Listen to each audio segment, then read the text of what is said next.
welcome back to another video on my channel. My name is Trisha.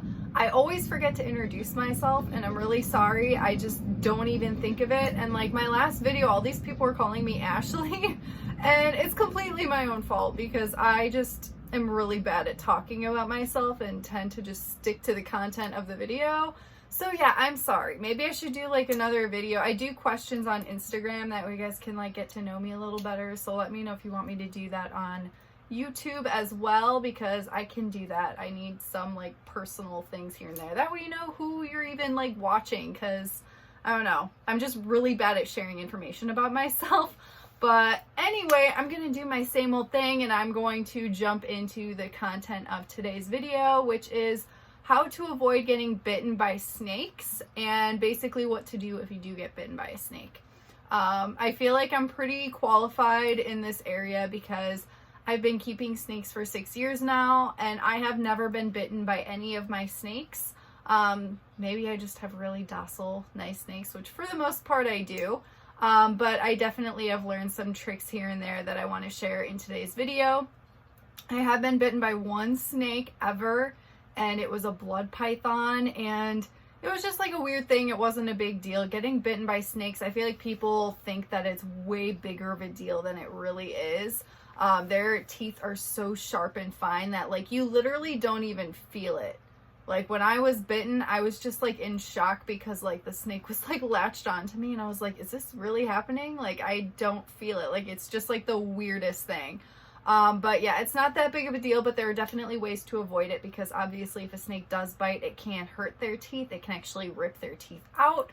And it's just a stressful situation for you and your snake. So it's completely understandable to want to avoid it. So we're going to jump into some tips right now. So my number one tip to avoid getting bitten by snakes is to use feeding tongs while feeding.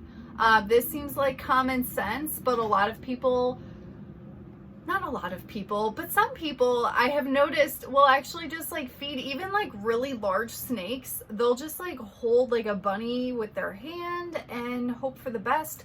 I'm not about that life. If you don't want to get bitten, please use feeding tongs. And if you have larger snakes, I would recommend using larger tongs because larger snakes have more of a strike range. They can shoot out very, very far. So it's a good idea to have some large tongs if necessary while feeding any of your snakes just to avoid getting bitten. Number two is learning body language. Body language with a snake is one of the most challenging things when you're kind of new to snake keeping because they are so different from us and the animals that we're used to. It's just kind of like an alien thing. Once you do learn their body language, it's very easy to understand, but it does take a lot of experience and just paying attention to their body language.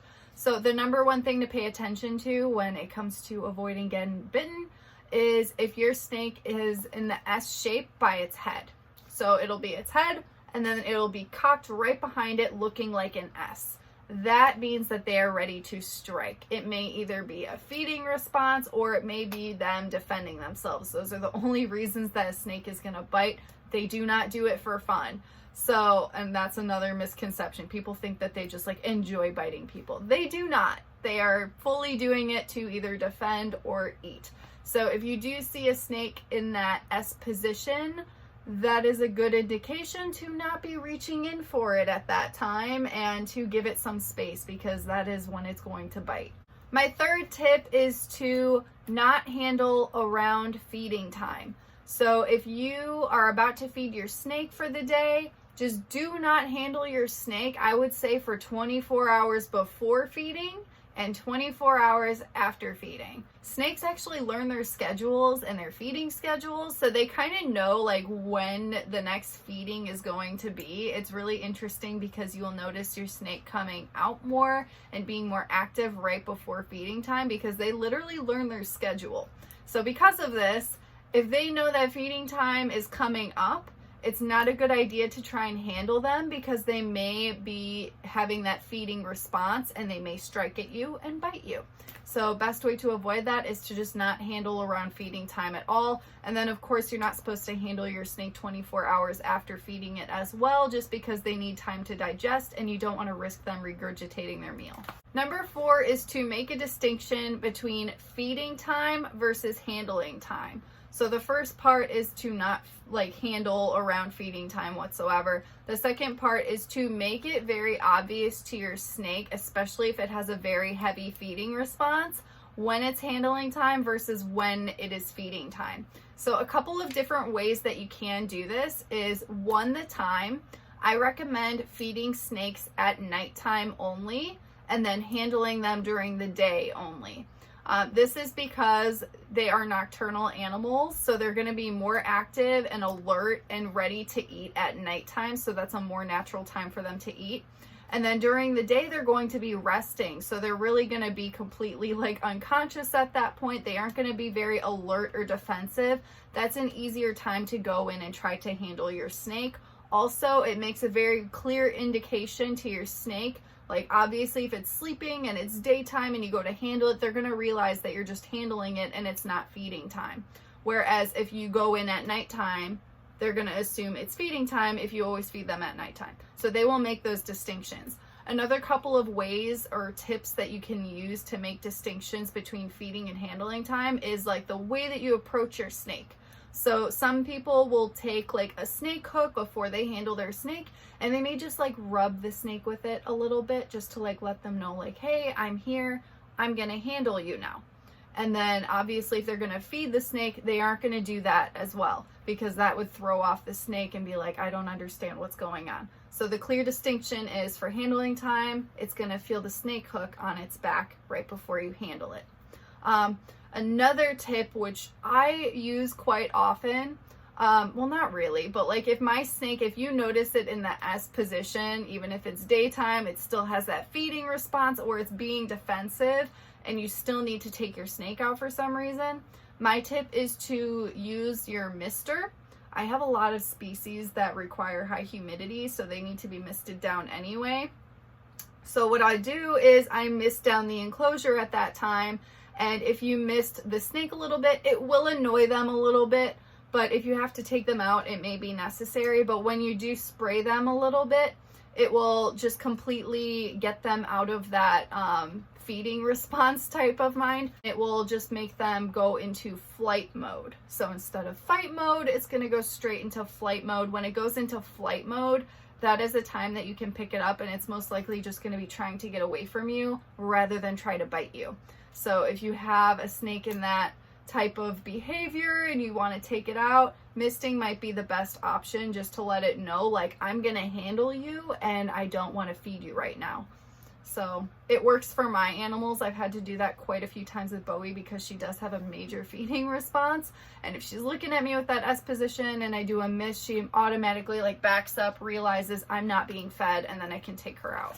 Number 5 is to not have jerky or fast movements with your snakes when you're handling them. So you need to be very slow moving with them. You do not want to just be yanking them or pulling them out of an enclosure aggressively. All of those movements can hurt your snake, and you don't want to be doing that. It'll stress them out, and if you're stressing them out and putting them in danger at a point like that, they will start to feel like they are in danger and threatened, and then they're more likely to try and bite you. So you just have to be very respectful with your movements. Number 6 kind of goes hand in hand with number 5, and that is to fully support your snake's body when you're handling it. So again, if you are holding a snake and half of its body is hanging and it's unsupported, and you drop it or something, it's going to go into defense mode because it's going to feel like it's in danger. You also don't want to hurt your snake, obviously. So it's very important to make sure that you are just supporting its whole body, using slow, respectful movements, and also just have confidence. That's another tip that I didn't add that's very important. But if you are acting shaky and weird and kind of distant and just very stressed out with your snake, they're gonna feel that and they're gonna recognize it and be like, this is not comfortable. And they are also going to feel some fear, which makes them feel threatened, which makes them more inclined to bite you. So it's just very important to feel like you know what you're doing. Go in, do your thing, be confident, be fully supportive of your snake, and just make them as comfortable as possible, because the more comfortable you can make them, the less likely they're going to bite you. Number 7 is a huge one. And I feel like it's common sense, but if you're new to snake keeping, you may not really realize it. And that is to never reach in towards their face. Like if you want to be taking them out, if you want to be like, maybe it's in its enclosure and you're like, I just want to pet it, do not ever go for their face or head. They will automatically feel threatened and they will bite you. If you look at them, they're just like a noodle. They don't really have many defenses. They're a squishy little snake, but they have this mouthful of teeth, and that is their only defense. So they're gonna use it. So it's very important to just make sure that you are just never ever grabbing their head, reaching for their head, trying to pet their head. They're not gonna like it. If you do have a snake that's very tolerant and you're handling it and it does allow head petting, that's one thing, but you just never want to be fully reaching in towards a snake head. If you need to take them out of their enclosure, you actually want to scoop like behind their head and lift up the rest of their body. That is like the perfect way to get them out. That'll make them comfortable. Just don't reach in straight for the head, because they're probably going to snap at you. Number 8 is short, frequent handling sessions. So this is if you have a snake that is pretty bitey, maybe it's out of defense or it's hungry, it's a new baby snake. They tend to be pretty snippy because they're a little bit more defensive and they're also just hungrier. So it's very important to just make sure that you are handling them pretty frequently. I would say maybe a couple times a week, and you want to make sure that the handling sessions are short. You don't want to be overdoing it and overstressing out your snake. The more you handle your snake over time, they will get used to you and learn to trust you and understand what handling is. And it can become a form of enrichment for you and your snake. So it's just very important to make sure that you do that pretty frequently, but you want to make sure that they're short handling sessions out of respect for your snake, just to not overdo it. Number 9, if you do get bitten by your snake, you don't want to put them away right away. And that's going to be your instant response. I feel like common sense, like you get bit, you're probably going to be a little bit shaken up. You're going to be like, oh my God, I just got bit, and put the snake away.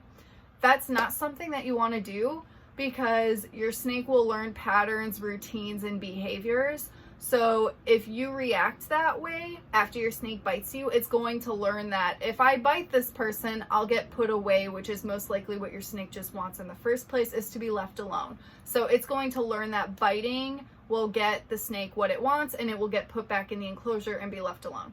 So the best thing to do if you do get bitten is to just keep the snake out, work with it a little bit more, make sure it calms down. And then once it reaches a more calm state with you, then you can put it back in the enclosure. That way it's learning that it's not going to get that immediate response of, if I bite, I get put away. Because they're intelligent and they will absolutely pick up on that, and it will become a behavior for them. Number 10 is to always wash your hands before and after handling your snake. So this is very important because it kind of depends on what other types of animals you have. If you have like gerbils, hamsters, rats, mice, anything like a rodent that you could have potentially handled before you handle your snake, if they smell that, they're automatically going to go into a feeding response and they're going to most likely bite you. So it's very good to not smell like a rodent. That's number 10 tip. Don't smell like a rodent. Pretty easy to accomplish, but if you do have pets, it is important to keep that in mind. Even if you don't keep other rodents, it's just a good idea to wash your hands, make sure that they're nice and safe before you handle your snake.